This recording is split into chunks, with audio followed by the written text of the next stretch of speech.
देखिए आपके सामने प्रश्न लिखा हुआ है वर्गमूल 2 को संख्या रेखा पर निरूपित करें। तो ये आपके क्वेश्चन पेपर में भी कई बार पूछा जाता है। तो अब हम एक संख्या रेखा बना रहे हैं। तब हमने आपसे बताया था मानक और अमानक 2 प्रकार की इकाई। क्या बोला है? वर्गमूल 2 को कराना है। इसका मतलब क्या हुआ? वर्गमूल 2 सेंटीमीटर, वर्गमूल 2 मीटर तो नहीं बोला, केवल वर्गमूल 2।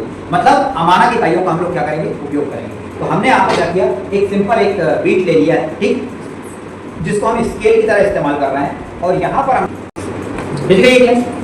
अब इस पे हमने एक बीच में लगभग एक क्या कर दिया, 0 बना दिया।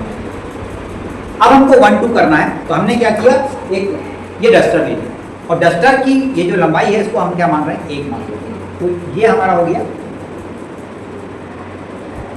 1, ठीक है, और यहाँ पर ये हो गया,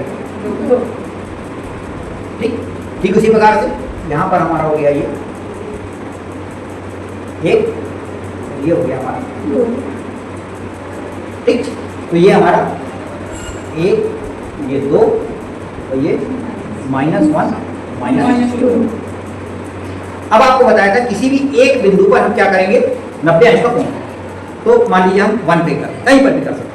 अब 90 अंश का कोण के लिए हमारे पास चांदा तो है नहीं। तो हम देख रहे हैं कि ये जो डस्टर है, इस डस्टर की ये जो भुजाएं हैं, ये भुजाएं कैसी है? परस्पर लंबवत।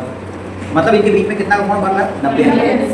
तो हमने क्या किया, इसको इस प्रकार से ये रखा, इस लाइन के ऊपर ये वाली लाइन, इस लाइन से हम क्या कर दिए? मिला दिया, ठीक है। और यहाँ से हमने क्या किया, एक लाइन खींच दी।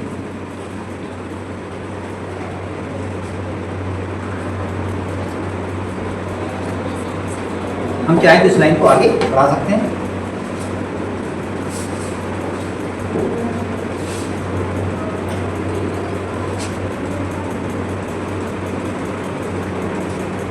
ठीक है, 90 अंश। अब यहाँ पर भी हमको क्या चाहिए? 1 चाहिए। तो हमने क्या किया, जितना ये हमारी एक इकाई है ना, तो हमने क्या किया, इसी को लेकर ये, क्योंकि इस डस्टर की जो लंबाई है वो हमारी 1 इकाई है, ठीक। तो ये इसको मान लीजिए हमने नाम ले लिया, यहाँ 0 लिखा हुआ है इसको नाम क्या दे दिया? A। इस यहाँ 1 लिखा हुआ है इसको नाम दे दिया B।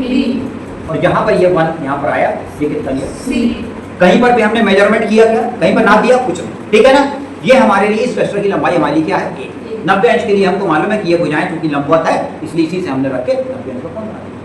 अब ये जो C आया, इस C को हमने किससे? 0 से यानी A से हमने क्या कर दिया? मिला दिया।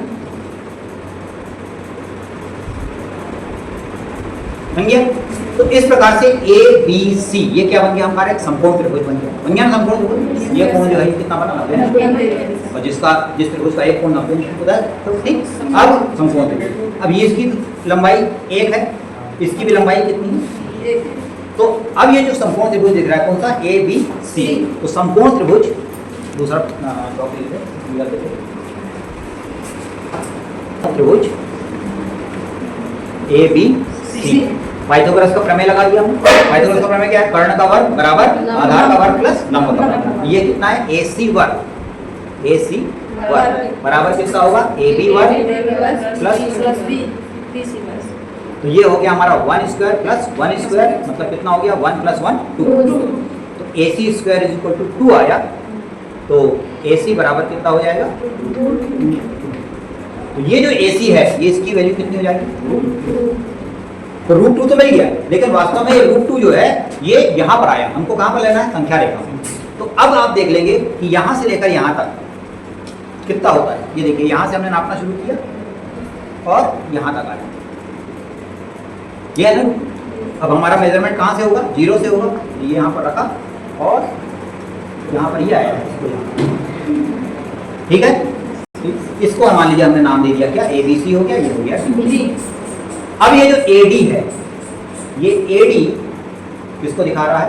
√2। चूंकि हमको मालूम है √2 की वैल्यू होती कितनी है? 1.41 होती है ना, 1. अब अगर हम नापेंगे तो ये लगभग 1.41 ही आएगा। ये तो 1 है, 1.5 यहाँ कहीं आ रहा है, मतलब ये 1 पॉइंट क्या होगा। तो इस प्रकार से संख्या रेखा पर हम बिना नाप जोग किए, ना तो हमने 1 नापा है स्केल से और ना ही हमने चांदे से 90 अंश नापा, हम वर्गमूल 2 को संख्या रेखा पर क्या कर सकते हैं? बन जाएगा सबसे।